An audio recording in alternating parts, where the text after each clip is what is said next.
बारिश रोकने का भी फॉर्मूला है।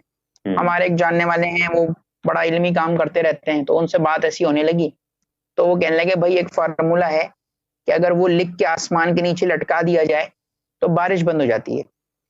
लिखना शर्त है उस हर्फ की। हर्फ है वो। हर्फ है। वो आप लिख दी कैसी, आप हैवी रेन हो रही है, वो रुक जाएगी। तो मेरी बात उनसे होने लगी, तो मैंने उनसे ये बात की कि ये फार्मूला फलानी जगह मौजूद है। तादाद का फर्क है जो आप बता रहे हैं, ये तादाद जो है।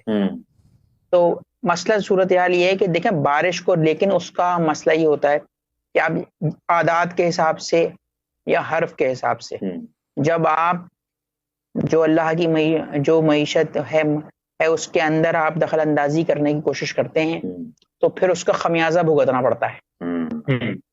वो आपको फिर आपको देना पड़ेगा सेहत की शक्ल में या किसी शक्ल के अंदर, क्योंकि आपने दखल दिया है उसकी मामले के अंदर। और एक खैर ये इख्तियार भी है कि आपको अगर पता है और आप ये कर रहे हैं और ऐसा नुकसान हो रहा है, लेकिन ये खेल तमाशा नहीं है कि आप उसको इस्तेमाल करें ऐसी चीज, कुछ अल्लाह की रजा पे भी छोड़ दें।